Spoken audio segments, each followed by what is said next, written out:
When Officer Laila Mansour walked into the Chicago Police Department briefing room that Tuesday morning, nobody could have predicted the events that would unfold in the next 72 hours. The Palestinian-American police officer was about to face the most dangerous mission of her career, but the real threat wouldn't come from the streets. Laila adjusted her bulletproof vest and checked her service weapon one final time before the morning briefing. After 3 years on the force, these routines had become second nature, but today felt different. The intelligence reports had been coming in all week about potential terrorist activity in the city, and everyone was on edge. "All right, listen up," Sergeant Mike Rodriguez called the room to attention. "We've got credible intel about a possible attack planned for this weekend. All leave is canceled, and we're implementing enhanced security protocols throughout the city." Laila raised her hand. "Sarge, do we have any specifics about the target or the group responsible?" The room fell silent. She had asked a reasonable question, but she could feel the weight of 30 pairs of eyes on her.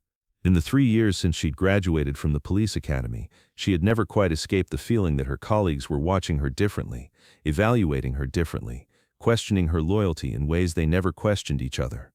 But what happened next would test everything she believed about justice and belonging. "That's need-to-know information, Officer Mansour," Rodriguez replied, his tone sharper than it had been when answering other officers' questions. "Your assignment is foot patrol in the loop, standard community policing." Laila felt her stomach drop. Foot patrol during a potential terror threat? While her colleagues were being assigned to tactical units and surveillance operations, she was being sent to walk the streets like a rookie. Detective James Walsh, a 15-year veteran, snickered from the back of the room. "Probably safer that way," he muttered, just loud enough for others to hear. The comment hit Laila like a physical blow, but she maintained her composure. She had learned early in her career that reacting to such comments only made things worse. Instead, she nodded professionally and prepared to leave for her assignment.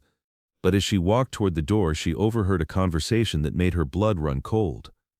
The conversation she overheard would haunt her for the rest of her career. "I'm telling you, Mike," Detective Walsh was saying to Sergeant Rodriguez, "we can't trust her with sensitive operations. Her background, her family connections, it's a liability." "What family connections?" Rodriguez asked quietly. "Her uncle in Gaza. FBI flagged it during her background check. Guy's got ties to Palestinian resistance groups." Laila froze. Her uncle Mahmoud was a school principal who had never been involved in anything more controversial than organizing educational exchanges between Palestinian and American students. But she knew how any connection to Palestine could be twisted and weaponized against her. "Look," Rodriguez said, "she's been a good officer. No complaints. Good performance reviews." "For now," Walsh replied. "But when push comes to shove, when it's America versus her people, where do you think her loyalties will be?" Laila's hands trembled as she pretended to check her equipment.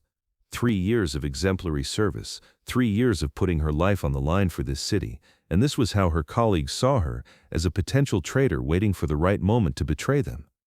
The patrol assignment that day would change everything she thought she knew about her place in law enforcement. Walking her beat in downtown Chicago, Laila tried to push the morning's conversation out of her mind and focus on her duties. She helped lost tourists, directed traffic around a construction site, and responded to a minor shoplifting incident. Normal police work that reminded her why she had wanted to become an officer in the first place. But around 2 p.m. her radio crackled with an urgent message that made her heart race. "All units, we have reports of suspicious activity at the Millennium Park Transit Station. Middle Eastern male, approximately 25 to 30, carrying a large backpack, acting nervously. Exercise extreme caution." Laila was only 2 blocks away. She could be there in minutes, potentially preventing a catastrophic attack if the intelligence was accurate, but she hesitated, remembering Sergeant Rodriguez's words about need-to-know information and her assignment to routine foot patrol. Then she heard the follow-up dispatch. "Detective Walsh and tactical units are en route. ETA 8 minutes. 8 minutes might be too late if this was really a terror attack. Laila made a decision that would define the rest of her career. The decision she made in that moment would save hundreds of lives. "Unit 247 responding to Millennium Park Station," she radioed, already running toward the location. "I'm 2 blocks away." "Negative, Unit 247, came the sharp response from dispatch. "You are not assigned to this call. Wait for tactical units." But Laila kept running. Her oath was to protect and serve, not to stand by while people might die because her colleagues didn't trust her ethnicity. She arrived at the transit station to find chaos. Commuters were streaming out of the underground platform, some screaming, others pushing frantically toward the exits. Through the crowd, she spotted him, a young man with a heavy backpack, sweating profusely, checking his phone repeatedly. But something about the scene didn't match the description. The man wasn't Middle Eastern.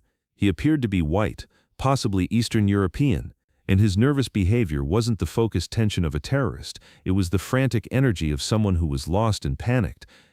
What she discovered next revealed a conspiracy that went far beyond simple prejudice.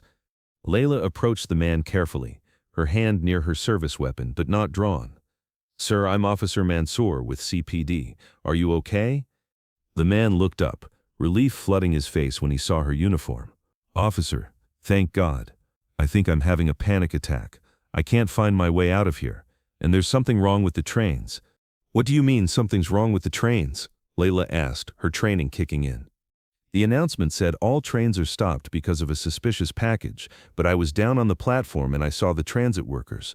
They weren't evacuating people, they were placing something under the tracks." Laila's blood went cold. This wasn't a terrorist attack by a nervous passenger. This was something else entirely. "Where exactly did you see this?" she asked, already calling for backup on her radio. "Platform B, near the south entrance. 2 men in transit authority uniforms, but they had badges I'd never seen before. When they saw me watching, one of them started following me. That's when I ran up here." The investigation that followed uncovered a plot that shocked the entire city. Against direct orders to wait for tactical units, Laila made her way down to Platform B, using her police training to move stealthily through the evacuated station. What she found confirmed her worst fears and revealed something far more sinister than anyone had anticipated. The suspicious package that had triggered the evacuation was a decoy. But hidden under the southbound tracks was a real explosive device, sophisticated enough to bring down a significant portion of the transit system during evening rush hour. More disturbing were the 2 men in fake transit authority uniforms, who were still working on the device when Laila spotted them. They weren't Middle Eastern terrorists, they were white supremacists, and they were using the false terrorist threat as cover for their own attack. "Unit 247 to dispatch," Laila radioed, her voice steady despite the adrenaline coursing through her system. "I have eyes on an actual explosive device and 2 suspects. This is not a drill." The response from dispatch revealed how deep the problems in her department really ran. "Unit 247, you are ordered to retreat immediately and wait for tactical units," came the sharp response. "Do not engage." But Laila could see that one of the suspects had spotted her and was reaching for what appeared to be a detonator. There was no time to wait for backup. "Dispatch, suspects are armed and attempting to detonate. I'm going in." "Officer Mansour, if you disobey this direct order, you will face immediate suspension and criminal charges." The threat was clear. Even while she was potentially preventing a terrorist attack, her superiors were more concerned with punishing her for acting outside the racial boundaries they had set for her than with stopping the actual threat. But Laila had sworn an oath to protect innocent lives, and hundreds of commuters would be returning to this station within hours. The confrontation that followed would be replayed on news channels around the world. "Police, drop your weapons and step away from the device." Laila shouted, her service weapon drawn as she moved into position. The first suspect, a tall man with neo-Nazi tattoos visible on his arms, spun around with the detonator in his hand. "You've got to be kidding me," he sneered. "They sent a towelhead to stop us?" "I said drop it," Laila commanded, but the man was already pressing buttons on the detonator. Nothing happened. The device didn't explode. The second suspect, realizing their plan had failed, pulled out a handgun and aimed it at Laila. "This is perfect," he said. "We kill the terrorist cop, detonate the bomb, and everyone will think it was a Muslim attack gone wrong." In that moment, Laila understood the full scope of what was happening. This wasn't just a terrorist attack. It was a false flag operation designed to frame Muslim Americans and justify increased persecution of her community. The shootout in the subway tunnel lasted only 90 seconds but changed everything. The first shot came from the suspect with the handgun. Laila dove behind a concrete pillar, the bullet sparking off the tile wall where her head had been a moment before. "Officer needs assistance. Platform B, Millennium Station," she radioed. Shots fired, multiple suspects armed with explosives. But even as she called for backup, she knew she was essentially alone. The tactical units were still minutes away, and these men were determined to complete their mission. The second suspect was frantically working on the detonator, trying to override whatever was preventing the explosive from triggering. The first suspect was advancing on her position, firing methodically and professionally. This wasn't some random extremist, this was someone with military or law enforcement training. Laila returned fire, using her cover strategically and relying on the marksmanship skills that had earned her top scores at the police academy. Her third shot found its mark, and the gunman went down. But the second suspect had gotten the detonator working. The split-second decision that followed saved hundreds of lives and nearly cost her own. Seeing the suspect's finger moving toward the detonation button, Laila did the only thing she could do. She charged him. The distance was 20 feet of open platform. The suspect saw her coming and tried to press the button while also drawing his own weapon. Laila's tackle knocked both of them to the ground, the detonator skittering across the platform tiles. The fight was brief but brutal. The suspect was larger and stronger, but Laila had training and desperation on her side. As they struggled for control of his weapon, she managed to get her radio close enough to her mouth to gasp out crucial information. Bomb squad needed immediately. Devices under southbound tracks approximately 50 feet from south entrance. Detonator is disabled, but device is still active. The suspect managed to break free and was reaching for the detonator when the first tactical officers finally arrived on scene. The aftermath of the heroics revealed the depth of institutional racism Laila faced. Within minutes, the transit station was swarming with federal agents, bomb squad technicians, and senior police officials. The explosive device was successfully disarmed. An initial analysis suggested it would have killed dozens of people and shut down Chicago's transit system for months. Laila should have been hailed as a hero.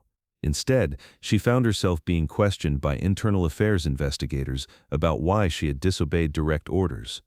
Officer Mansour, IA investigator Captain Patricia Stone, said during the interrogation that began just hours after the incident, "You were explicitly ordered to stay away from this situation. Your actions, regardless of the outcome, constitute gross insubordination." "Ma'am, there were lives at stake. The suspects were about to detonate." "The suspects," Captain Stone interrupted, "were being handled by appropriate personnel. Your decision to intervene could have compromised the entire operation." Laila stared at her in disbelief. "Ma'am, when I arrived on scene, there were no other officers present. The tactical units were still 8 minutes out." "That's not the point. The point is that you were given specific orders and you chose to ignore them." The media coverage that followed revealed how the story was being manipulated. Within hours, news reports about the thwarted terrorist attack were dominating local and national media. But the coverage focused almost exclusively on the heroic work of Chicago police tactical units and federal counterterrorism agents.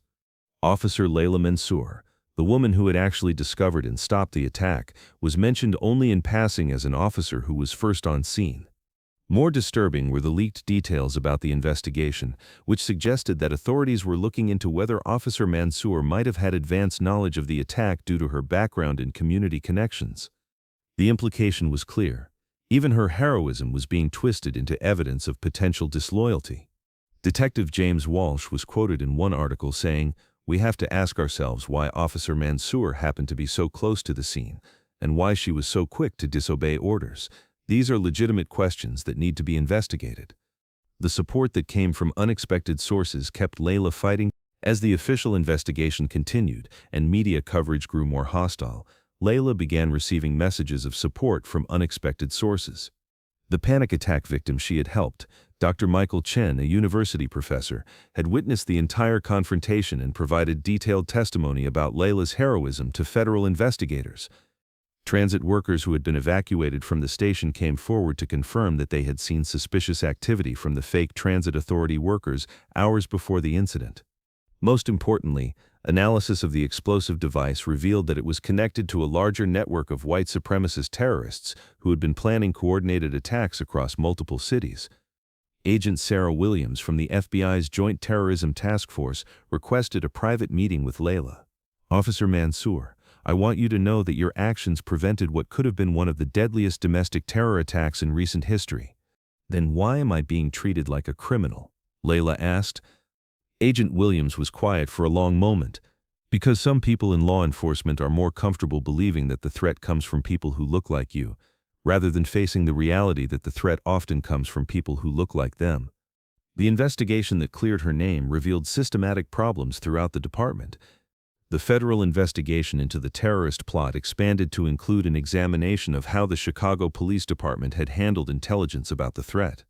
What investigators discovered was a pattern of racial profiling and discriminatory practices that had actually made the city less safe.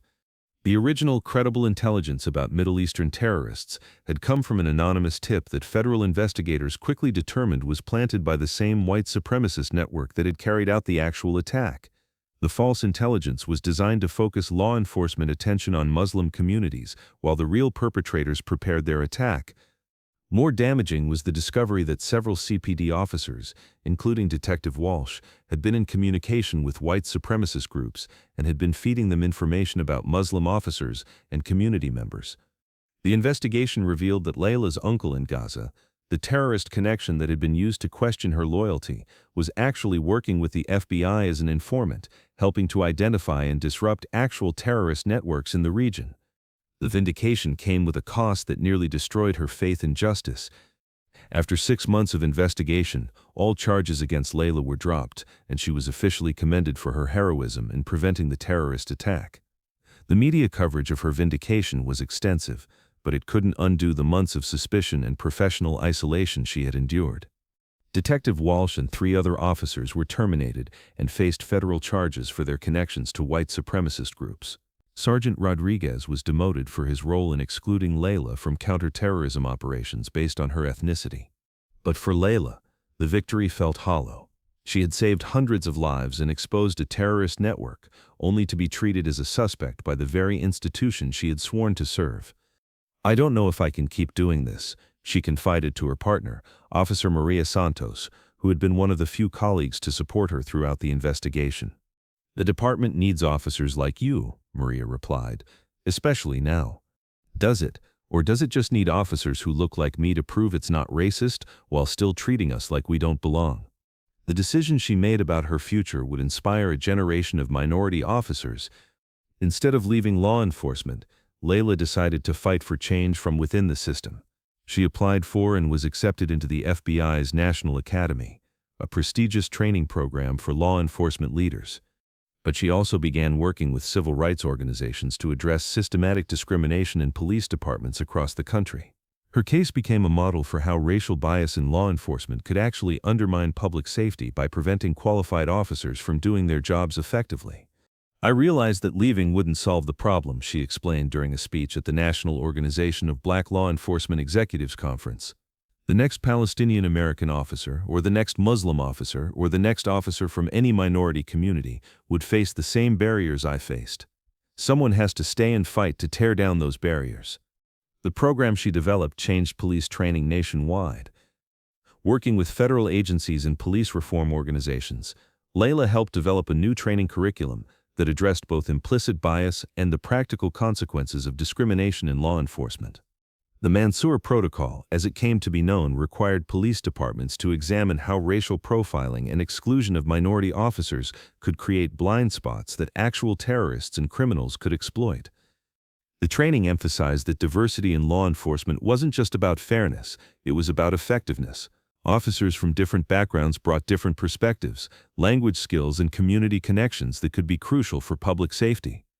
More than 200 police departments across the country implemented the training program within 2 years of its development. The terrorist network she had disrupted was larger than anyone had imagined. As federal investigators continued to unravel the white supremacist network that had planned the Chicago attack, they discovered a sophisticated operation that had been planning coordinated attacks in 8 major cities. The network had deliberately planted false intelligence about Middle Eastern terrorists to misdirect law enforcement attention while they prepared their own attacks. They had also cultivated relationships with sympathetic law enforcement officers who would provide them with information and protection. Officer Mansour's actions didn't just prevent one terrorist attack, FBI Director Robert Thompson announced during a press conference. She disrupted an entire network that could have carried out the deadliest series of domestic terrorist attacks in American history. The investigation led to 47 arrests across 6 states and the prevention of at least 5 additional planned attacks. The recognition she received came with a platform she used to fight for others. Laila's heroism was eventually recognized with the Medal of Valor, the highest decoration awarded to police officers. She was invited to speak at law enforcement conferences, university graduation ceremonies, and community events across the country. But she used every speaking opportunity to address the discrimination that minority officers faced and the importance of diversity in law enforcement. "I didn't put my life on the line to be a symbol," she said during her Medal of Valor acceptance speech. "I did it because I swore an oath to protect innocent people. That oath doesn't come with conditions based on what I look like or where my family comes from." The next generation of officers she mentored carried forward her legacy. 5 years after the Millennium Park incident, Laila had been promoted to detective and was leading the CPD's new Community Relations and Counterterrorism Unit, which focused on building trust between law enforcement and minority communities, while also improving intelligence gathering about actual threats. The unit's success rate in preventing terrorist attacks and solving major crimes was significantly higher than traditional approaches, largely because officers from diverse backgrounds could build relationships and gather intelligence in communities that had previously been suspicious of law enforcement. Laila also established a mentorship program for minority officers, providing support and guidance to help them navigate the challenges she had faced early in her career. "She saved my career," said Officer Ahmad Hassan, a Somali-American officer who had been considering leaving law enforcement before joining Laila's mentorship program. "She showed me that you don't have to choose between your identity and your badge. You can be both, and that makes you a better officer." The impact on counterterrorism efforts was revolutionary.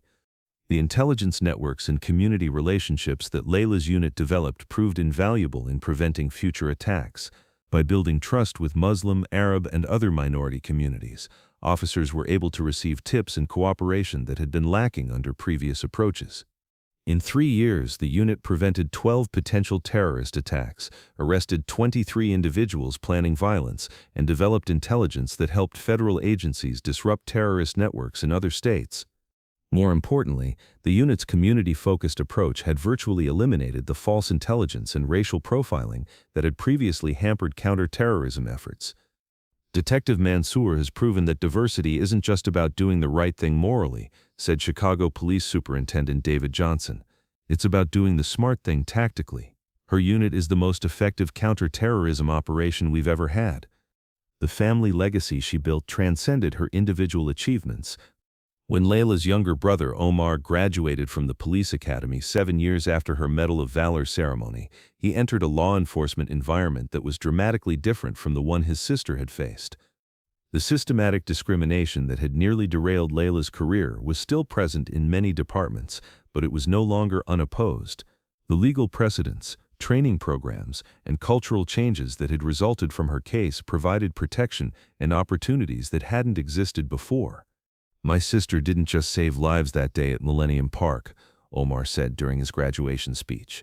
"She saved careers, she saved the integrity of law enforcement, and she saved the idea that America can be a place where anyone can serve and protect, regardless of their background." The terrorist attack that never happened became a symbol of what was possible. The memorial plaque installed at Millennium Park didn't commemorate a tragedy, it commemorated prevention. It honored the lives saved and the community protected by an officer who refused to let prejudice prevent her from doing her job. But for those who knew the full story, it represented something larger, proof that diversity and inclusion weren't just moral imperatives, but practical necessities for public safety and national security. The badge that had once been a symbol of exclusion became a symbol of belonging.